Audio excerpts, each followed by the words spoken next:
The Bongbong Marcos administration starting to take shape with the presumptive president announcing his picks for the education and interior departments. Family members, administration allies, and celebrities dominating the new Senate, while Marcos's first cousin is expected to become the House Speaker in the 19th Congress. Meanwhile, in some local areas such as San Pedro Laguna, the voters have decided to topple political dynasties.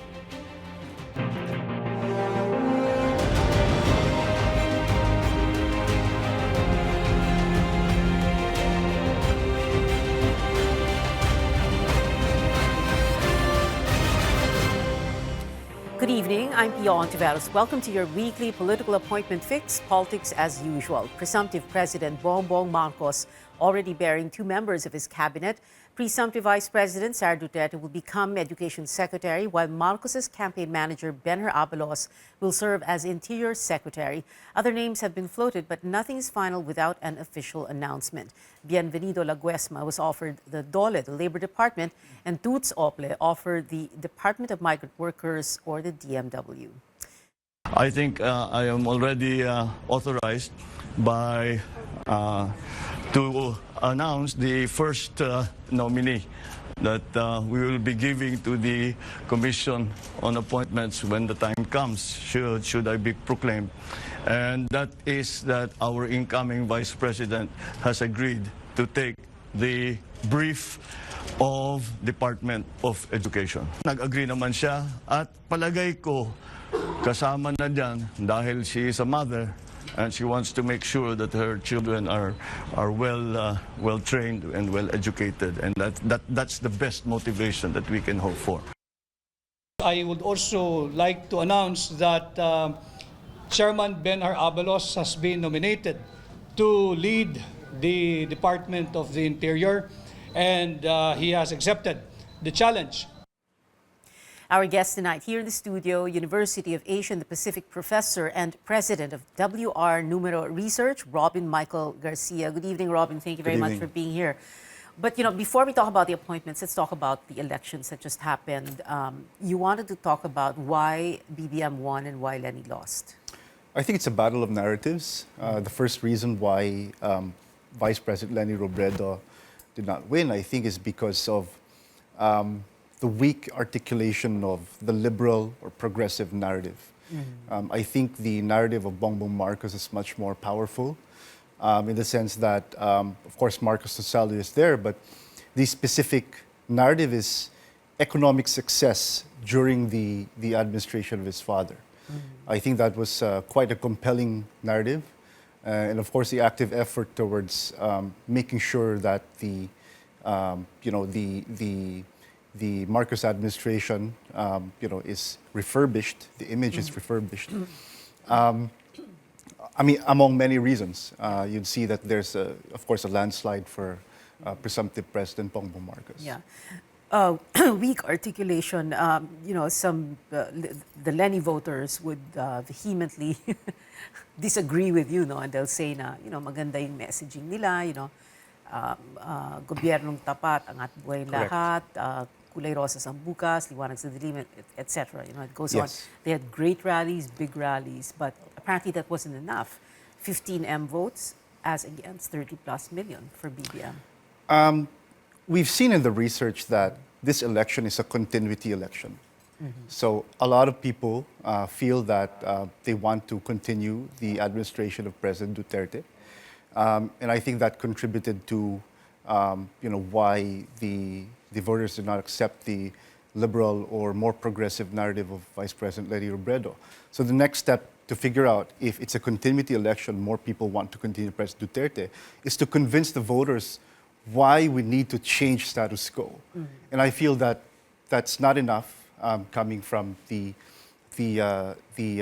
presidential bid of Vice President Lenny Robredo, because majority of people obviously want to continue the administration of President Duterte. So, and therefore, the issue is not just about the image of Marcos, the Marcos family, it's also about the continued trust that a lot of people give to President Duterte. So I feel that the first step should have been, why do we need to change the current situation and therefore why you would vote for Vice President Leni Robredo. Interesting that you use the word continuity because when Vic Rodriguez was interviewed, he was, he was asked about how BBM will continue the programs, for example, policies of PRRD of President Duterte. And he was saying in so many words, he's going to be his own man. At the same time, parang, okay, he's his father's son, pero he has Right. other plans. He wants to do other things, etc. Yeah, even if Bongbong Marcos did not get the outright endorsement of President Duterte, and in fact, last year, President Duterte was implicitly saying that he doesn't support Bongbong Marcos. Yeah. I think that A weak leader, sabi niya. yeah, a weak leader and other things. I think that they stuck to the message. They want to get the Duterte votes, which they did, because they know that a lot of the people really are going to vote on the good things that the president administration represents, and many things such as build, such as the drug war. I think based on our research, the drug war is supported, but Marcos was not very clear about how exactly does he want to solve the drug war, but he did say that he wants to support the drug war, among many other things. We're already talking about moving forward, the future, but and very briefly, just like 30 seconds, talk about why there was that reaction from the Leni voters, 15 million of them, saying in so many words that they didn't exactly trust the results of the elections, in spite of the fact that it is an automated election system. Well, of course, there's a cognitive dissonance there. We've consistently seen the massive rallies for Vice President Leni Robredo, but at the same time, they don't see it reflecting in the pre-election polls, which was actually very consistent among all the survey firms, whether they be privately commissioned or publicly released.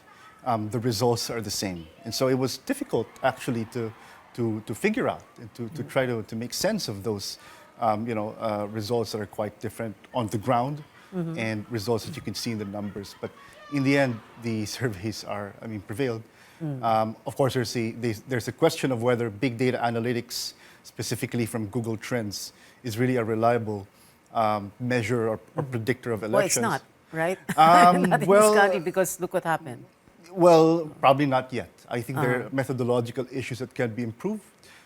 But it is used in advanced democracy, so I think maybe Filipino scholars and firms might be able to benefit from studying more about how exactly we could use that data to predict election outcomes. All right, moving forward. So we have those appointments by BBM, Ben-Hur Abalos for DILG and Sara Duterte herself for DepEd. What do you think of that? At the same time, what do you want to see in the cabinet? For example, DFA, DOF, very important, finance, DTI, trade, DND, defense, DNR, DOTR, health, DOH. So far, what we've seen are appointments that are given to close allies and coalition members who campaigned for them over the last few months. But what I hope is to get the best and the brightest, meaning we're looking at experts and industry experts, scholars who study and have experienced, in the industry that they're supposed to be appointed for. So, for example, if someone should be appointed for the Department of Energy, that person should at least have some experience in the energy department. But of course, professional experience and academic qualifications is just one thing. The other thing that we have to think, the other criteria that we have to think about, of course, is more on the moral side, of course, integrity and all of those things. But I think, we're dealing with a pandemic. We really hope that we assemble a cabinet that can effectively deal with post-pandemic response, because that's the economic and material context that presumptive President Bongbong Marcos is dealing with in the next few months. All right, we'll be back after a quick break. Robin's still going to be here with us. This is Politics as Usual. Be right back.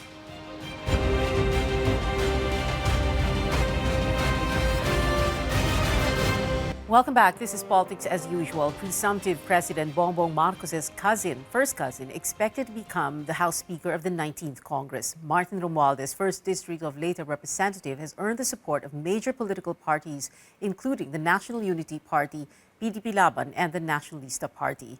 Incumbent House Speaker Lord Alan Velasco, who we thought would want to stay, had the support of Sara Duterte. But today, Velasco himself endorsed Romualdez as the next speaker, saying the former will, quote, ensure that the legislative agenda of the incoming administration will be pursued and completed. We are actually going to continue with all of the amelioration programs that have been started in aid of the pandemic response. We will continue with all the economic measures to help reinvigorate our economy. All right, Robin Garcia is still here with us. Robin, tell us what you think of a Martin Romualdez as Speaker of the House, and how it will work in the BBM administration. Everybody always says that the legislative is or supposed to be independent of the administration, but of course that's not exactly the case.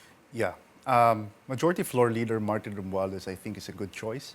He enjoys the respect of the majority of the members of the House of Representatives. If there's any indication of that, you see the support that he's getting over the last few days. Mm-hmm. But at the same time, of course, we know that he was running for the Speaker a couple of months ago. And I think that's worked for him. He has built the coalition. And, if he's going to be instrumental in supporting the policy and legislative priorities of the next administration, of course, if there are policies that would be good for the economy, then it's important that Congress will be aligned with the priorities, with the good priorities of the next administration. And of course, for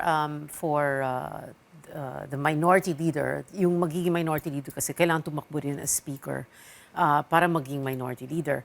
And it looks like from the rough numbers that we've seen, well, like they call it the supermajority that's supporting Romualdez. What will this mean for the country? I mean, yes, it will help, for example, economic policy that the BBM administration must pursue. There's that support for that, no? But with a weak opposition or a very minor minority in the House of Representatives, ano ibig sabihin nun?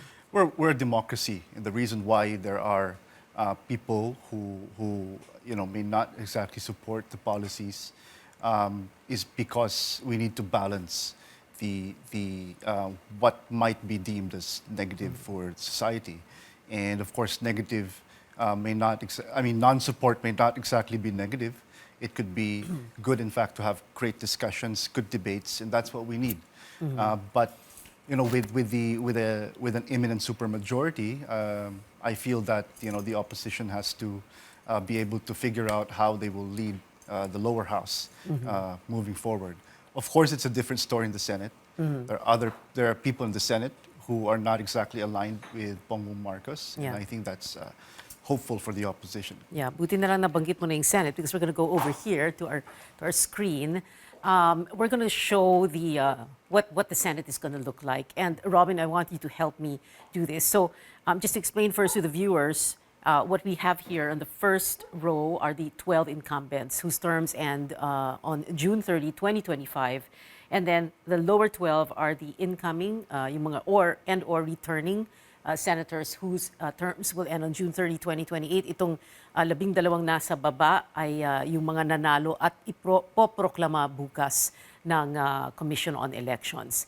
So we're going to start, Robin, with yung mga incumbent. And what we'll do is we're going to put them in the proper column. Right. So it's either their administration or opposition, or if they're not yet decided or malabo pa, we'll put them here in the middle. So you just tell me where. No? So let's begin with Senator Sonny Angara. I think he's in the running to be speaker, to be Senate President. So while he wasn't so vocal supporting Bongbong Marcos, I think he's aligned with the administration. Yes. Yeah. Nancy Binay. I'm not sure about Nancy Binay. She could be part of the opposition, although there's no big pronouncement from her yet. So maybe like opposition or independent, but let's put her here in the middle, right? Maybe you could also put Senator Pia Hontiveros. You mean Pia Cayetano? Sorry. Pia Yeah, Cayetano. Cayetano. Pia Cayetano, rather. Here, we'll put her here in the middle muna. Sure, sure. Oo. And then Senator Grace po as well. Yeah. Wait a minute, si Pia Cayetano, syempre, kapatid ni Alan. And although they were allied with Duterte. They were allied with Duterte, but they but- don't necessarily support Bongbong Marcos, I think. That's a nice way of saying that Alan, went after BBM in 2016. Bato de la Rosa, syempre. Siyempre. Okay, dito tayo sa administration. Bato de la Rosa. Bongo, Yes, of course. administration. Bongbong administration. All right. Dito Lapid, administration. I think administration. Okay. Amy Marcos, may tanong pa ba? Administration, Administration. O, ito na. Coco Pimentel. Coco Pimentel, we're not sure. There are Yes. talks that he'll be part of the minority, but he's still about to decide. So, Okay. Siya ba yung... Hindi, si Joel pala yun. But anyway, okay. So let's put him here first, in the middle. okay, sure.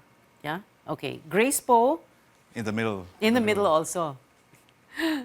There's still a lot of people in the middle. I Yeah? think, Yeah. Bong Revilla, administration. here, administration. Very clearly, no? Lakas. The gentleman from Cavite, that's Yeah. Francis administration, Tolentino, yeah. administration. Of course. Always. Cynthia Villar, administration. Administration. Oh, interesado daw maging Senate Senate President, Right. right. Okay, so we're putting her here. Now, let's go to the lower column. So, ito na yung 12 incoming and or returning, yung mga panalo nitong May 2022. So, Robin Padilla, of course, Administration. Lauren Lagarda, administration. Administration, yeah. Raffy Tulfo. We're not sure about Raffy Tulfo. He's probably one of the most interesting cases. He's got a lot of support, Okay, so, and a lot of people are looking at what he's going to do so we'll put him first here in the middle. in the middle. All right, okay. Sherwin Gatchalian, also interested in the Senate presidency. Also interested in Senate President, so probably administration. Administration. Cheese Escudero, who said on Is election he- night, that he supports said he ran Lenny for Robredo? Lenny, but Yeah, he's gonna. I think he could be in the middle. middle In the muna middle, tayo. yeah. Okay, let's put him here in the middle. I wonder how they'll be reacting. Mark Villar, by the way, marami tayong nakikitang magkapatid or Yes, mag-ama, yes. mag-ina, sorry. So Mark Villar, of course, Administration. Yeah. There he is, right? Alan Beside his Peter. mother, Alan Peter Cayetano, kapatid He's ni still in the Pia. middle, I think. Lagay na muna natin sa gitna. Okay, pero suportado si... Teka, dito natin ilagay. Alright. Mig Zubiri. Also isa pang- interested in the Senate presidency, and so he's administration. He was with the BBM Senate slate. Joel Villanueva, he said open studying consulting. he's So, still in the middle. okay, gitna muna siya natin siya. JV Ejercito. JV, I think, is in the middle. Talaga? JV? Gitna. I wonder if they're watching and then they're saying, teka, hindi ako dyan. Risa Hontiveros, lone opposition. The one opposition Very for clearly. Nako, now. And all by myself. And then Jinggoy Jinggoy Estrada, is administration. administration. So we have here, we'll count lang 1, 2, 3, 4, 5, 6, 7, 8, 9, 10, 11, 12, 13, 14. Clearly administration. And then yung mga nilagay mo sa gitna, 1, 2, 3, 4, 5, 6, 7, 8, 9. Yeah. 9. But do you think they'll eventually just move over here to the administration? I think they'll be choosing, where to go. It depends on what policies they're going to support and what policies they're not going to support. I think they won't be outrightly hostile against the next administration. So Yeah. maybe it's a waiting game. Yeah, not And- outrightly hostile, but you have, like, for example, Alan Cayetano. In the 2016 elections, he ran as VP running mate of PRRD. And Coco Pimentel, for example, nung pinag-uusapan yung PDP laban and endorsement of BBM, he was saying, how can you do that? My father's going to turn his grave. The party that rallied and protested against the first Marcos administration, di ba? Right. I think Alan Peter Cayetano will be an interesting person to look at. He's been very vocal about the corruption, issues that surround the Marcos family. So we'll see if he's going to use his position to be vocal again. But right now, I think he's also a little bit reasonable. He can support some policies which he might think, might think is good for post-pandemic response. Yeah, very quickly, Robin, if we were to, so they're here in the middle, but if we were to decide, where they would most likely lean toward, whether administration or opposition, lahat ito ba would lean toward the administration? Not Then, necessarily. no. Some of them can be opposition, can evolve into Yeah. an opposition. So, it really remains to be seen Yeah. the level of satisfaction and trust of presumptive President Bongbong Marcos in the next few years. Yeah. So maybe in the midterm elections, things might change. Yeah. And I think that's something that we need to look out for, the alignments that might happen coming from this set Yeah. of Okay. candidates. So can we put them on this side if they're going to lean more towards the opposition? Sino? Okay, sure, Sino? sure. Maybe Alan Peter was Alan. just Okay. because he was vocal against Bongbong Marcos in 2016. I'm not so sure about Coco. I'm not so sure. Yeah. Of course, in a way, siguro they'll also be careful because you have a They'll be very president who has 31 million Enjoyed, votes. yes, No? of course. Okay. And like we said, of course, nag-iisang opposition. All right. So don't go anywhere. Politics as usual. Be right back. Stay with us.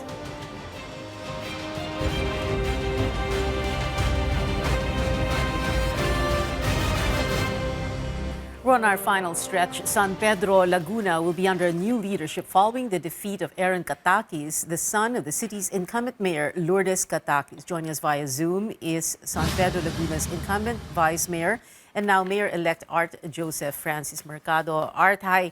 Thank you very much. Okay, so what happened in San Pedro Laguna? How did you beat the Katakis political family?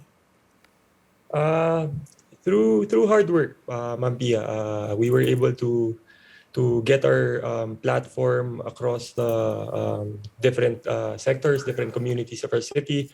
We were able to tell them our plans and what we're willing to do to bring change to our city.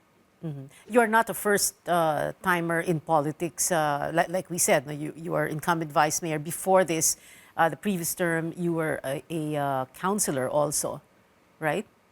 Yes, actually 2016 I was a city councilor, and then 2019 I became vice mayor, and then 2022 I ran for mayor, and thank God that I won. Okay. The national elections, of course, were very, everybody was focused on it. Ang tinitingnan talaga ng tao is this fight between BBM and Lenny. How did BBM do there in Laguna again? And how did that factor? Oh, your daughter, is that your daughter behind you? My Okay. daughters. Yeah. Yeah. The unit team won actually in San Pedro by a huge number of votes. They won by landslide also. So very, very thankful also to Vice President-elect Mayor Inday Sara Duterte for helping my campaign. She actually went to our city. She went house to house with our group. So we're very, very thankful for her support. And actually, I'm in Davao right now because I took okay. my oath before her this morning. So thank you, Mayor Vice President Inday. Okay. Oh, you're very close pala kay Inday. Sarah, ha? Okay. Sige, we won't keep you very long and we don't have much time either, but we hope to have you on the show in the future and yung mas mahabang oras. Maraming salamat sa iyo, Mayor-elect Art Mercado of San Pedro, Laguna. Thank you, sir. Thank you for having me, Ma'am Pia. Salamat po. All right. And of course, just the last 2 minutes before we end the show, Robin Garcia is still here with us. I want to talk very briefly about this petition that was filed at the Supreme Court. No? So they want to cancel the candidacy of BBM, and the petitioners have asked the High Tribunal to TRO the canvassing of the votes in Congress for President and VP. Is this going to get anywhere, or have people already accepted the results? So obviously the Comelec and Bank, did not approve. I mean, it struck down this whole case. So the recourse is to go to the Supreme Court. We're not sure whether or not the Supreme Court can really, be the deciding factor here. But, it really depends as well on political forces that might be, involved in this whole case. But if there's any indication, I think if President Duterte and the coalition of President Duterte just wanted to disqualify Bongbong Marcos, and it should have already happened at the Comelec level. Okay. And might it be a little bit difficult to do that now at the Supreme Court level, given that, the guy has 30 plus million votes? But I mean, it's like invalidating all those votes, telling those who voted for him na walang kwenta yung boto nyo. It's still possible, but of course it's going to be a PR issue for the Supreme Court. I think the satisfaction and trust rating of the Supreme Court might go down after that. But I think if the Supreme Court believes that the decision to disqualify is the right decision, then it should follow what it thinks is right. In the end, the Court of Public Opinion is different from the Supreme Court. It's supposed to decide independently and objectively about the case. All right, final words, Robin Garcia. Well, we hope presumptive President Bongbong Marcos will be able to come up with a powerful cabinet, because we're dealing with a lot of problems that affect lives of millions of people who supported him, and people who did support him as well. Thank you so much, Robin you Garcia, very UANP professor and president of WR Numero Research. Salamat, Robin. Thank you very much. Hope to see you again here in the show. We've been told before, don't talk politics at the dinner table or at a family reunion or in Viber groups and risk digital warfare. But we can talk about it here at this table on this show, your weekly political appointment fix, politics as usual. I'm Pia Hontiveros. See you back here next Tuesday, 8:30 p.m.